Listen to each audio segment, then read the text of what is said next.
enfermedad renal crónica, en el diagnóstico de la enfermedad nosotros siempre hemos pensado en que se debe poner mucho cuidado. Debemos poner mucho cuidado precisamente para poder tener elementos apropiados que nos permitan llegar a un diagnóstico certero y hacer intervenciones tempranas que eviten los desenlaces finales en la enfermedad renal como son la llegada a diálisis, el trasplante renal, incluso la mortalidad asociada a la enfermedad renal crónica. En la evaluación del paciente con enfermedad renal es muy importante que tengamos presente que debemos de manera apropiada empezar porque el elemento fundamental para el diagnóstico es la historia clínica del paciente con enfermedad renal. La historia clínica es quizá uno de las muestras de recolección de datos mejor elaborada, sistemáticamente organizada y que permite llegar de manera apropiada utilizando el método científico a una presunción diagnóstica lo más cercana posible, o por qué no la más precisa para el diagnóstico de la patología renal. En la historia clínica, como yo les menciono, generalmente a mis estudiantes importan todos los datos, incluso desde el mismo nombre del paciente. Y esto lo digo porque cuando uno se encuentra frente a comunidades cerradas, el nombre del paciente es importante. Algunas veces se dice, por ejemplo, los Quirós acá todos sufren de sordera y han tenido enfermedad renal, algunos de ellos han terminado en diálisis. Probablemente en la familia exista patología renal hereditaria, como por ejemplo el síndrome de Alport. Es muy importante el género del paciente. Algunas patologías renales son más prevalentes en hombres y otras más prevalentes en mujeres. Por ejemplo, la nefropatía lúpica es mucho más prevalente en las mujeres, puesto que el lupus eritematoso sistémico aparece más frecuentemente en mujeres con una relación incluso de 9:1. La poliarteritis nodosa, por ejemplo, y la enfermedad renal asociada a poliarteritis nodosa es más frecuente en hombres. Es más frecuente la aparición de nefropatía por AINES, por uso crónico de analgésicos antiinflamatorios no esteroideos, 1.5 veces más en mujeres que en hombres. Y la edad también es muy importante tenerla en cuenta. Existen ciertas patologías renales que son más prevalentes en determinada edad.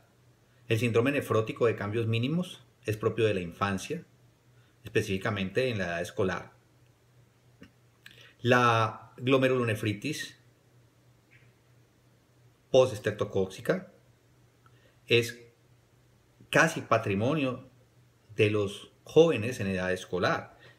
Son patologías que son poco frecuentes en la edad adulta. La nefropatía por IgA tiene mayor prevalencia, por ejemplo, en la edad adulta joven. La nefropatía diabética es más frecuente en los adultos que en los jóvenes. La nefropatía hipertensiva es mucho más frecuente en los adultos mayores de 45 años, precisamente porque la prevalencia de hipertensión es mayor en esta población. La procedencia también es muy importante tenerla en cuenta. En la nefrología de las enfermedades tropicales, nosotros podemos encontrar que existen ciertas patologías propias de determinadas regiones. Por ejemplo, la nefropatía asociada a malaria crónica es mucho más frecuente en las regiones donde la malaria obviamente es más prevalente, como la costa del Pacífico. En cuanto a la aparición de los síntomas y la descripción de la enfermedad actual en el paciente se debe ser muy preciso en la cronología y en la aparición de los signos y síntomas. Muchas veces la enfermedad renal crónica puede ser indolente y es por eso que a veces también hay que ser un poco más agudo en el interrogatorio. No todas las patologías renales aparecen de manera florida como puede aparecer, por ejemplo, el síndrome nefrítico o el síndrome nefrótico. En el síndrome nefrítico aparece hipertensión, edema y hematuria, que es lo que básicamente lo distingue y lo marca. En el síndrome nefrótico aparece edema, proteinuria, lipiduria, y el paciente consulta por estados edematosos. Sin embargo, existen patologías que pueden aparecer indolentes durante muchos años.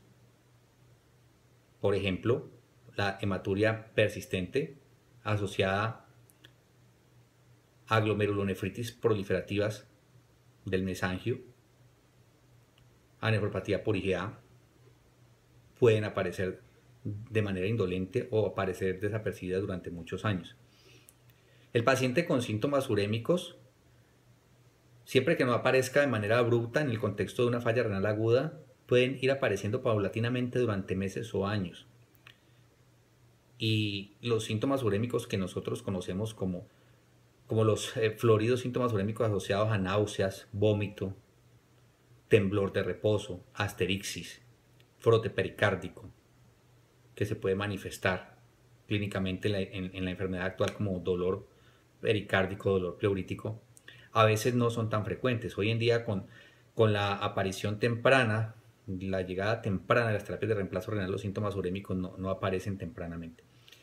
De todas maneras, como en medicina, en todas las especialidades de la medicina, la enfermedad actual debe describirse en detalle, cronológicamente.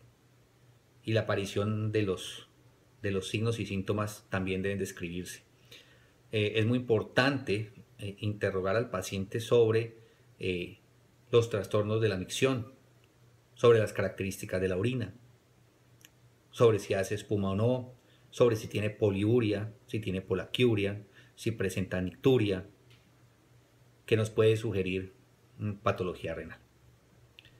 Los antecedentes personales obviamente son muy importantes. Nosotros debemos interrogar sobre los pacientes si han tenido trastornos renales previos, si han tenido antecedentes de enfermedades que puedan producir alteraciones en el riñón, como por ejemplo hipertensión arterial, diabetes, si ha sido sometido o ha tenido trastornos urológicos, si sufre de infecciones urinarias a repetición, si el paciente ha sido sometido a cirugías urológicas importantes, si el paciente ha tenido o no consumo en cuanto a medicamentos de antiinflamatorios no esteroideos, de analgésicos, si ha sido sometido a estudios con medios de contraste de tipo radiológico, etc.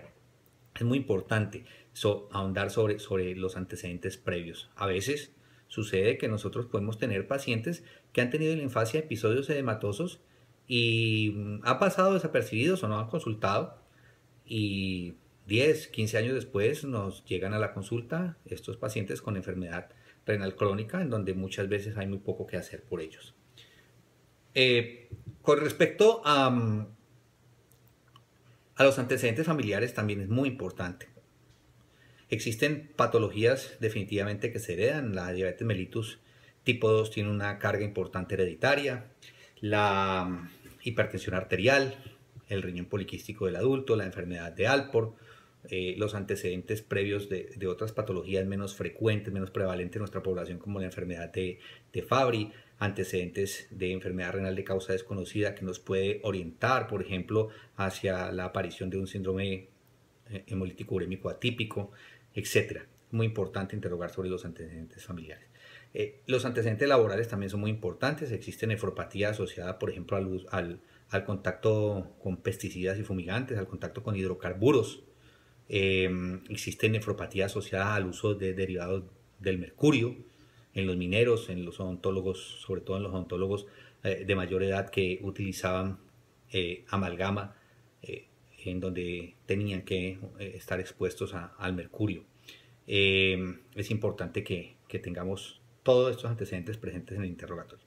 En cuanto a la revisión de signos y síntomas, pues debe hacerse de manera sistemática y apropiada, acorde a como nos lo enseñaron en nuestra escuela de medicina, preguntando por todos los síntomas relevantes que nos puedan conducir hacia un diagnóstico u orientar hacia el diagnóstico de la patología renal. Podemos hablar de cefalea, de trastornos de la visión, podemos hablar de trastornos respiratorios. Por ejemplo, hay enfermedades que comprometen los pulmones y el riñón. Por ejemplo, la vasculitis, como la granulomatosis de Wegener, puede comprometer también los riñones y aparecer en el contexto de la misma patología de Wegener, una glomerulonefritis que puede ser rápidamente progresiva o una glomerulonefritis asociada a anticuerpos contra el citoplasma de los neutrófilos, por ejemplo. Entonces, la revisión de signos y síntomas es muy importante. Algunos pacientes pueden tener frote pericárdico manifestado por dolor torácico que puede semejar incluso enfermedad coronaria. Hay que preguntar sobre trastornos gastrointestinales, hay que preguntar sobre trastornos urinarios, hay que preguntar sobre la coloración de la orina, sobre el volumen urinario, hay que preguntar sobre la frecuencia de las micciones, sobre el horario de las micciones. Hay que preguntarle al paciente si su orina hace espuma o no, que podría ser un indicador de proteinuria. Hay que preguntarle al paciente mayor si tiene síntomas prostáticos o no. Hay que preguntarle también a las mujeres en los síntomas ginecológicos si ha tenido patología pélvica inflamatoria asociada o si ha tenido antecedentes de infecciones urinarias a repetición. Todo esto es muy importante.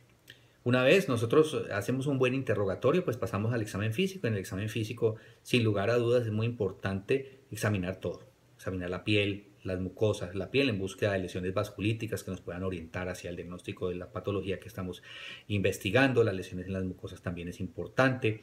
En los pacientes con falla renal aguda que llegan a los servicios de urgencia es muy importante evaluar las mucosas, que es uno de los elementos importantes también, valga la redundancia, en el manejo de las estados de hidratación, por ejemplo. Es muy importante en el examen físico, sin lugar a dudas, las constantes vitales, la buena toma de la presión arterial, no olvidar que deben tomar la presión arterial, siempre hacer la presión palpatoria y posteriormente la presión auscultatoria con el fin de detectar el hiato auscultatorio, que es la diferencia que existe entre el primero y el segundo ruido de Korokov, para evitar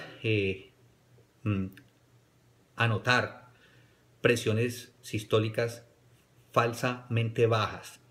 En algunas escuelas llaman a esto el gap auscultatorio, que es la diferencia que existe entre el primero y el segundo ruido de Korokov.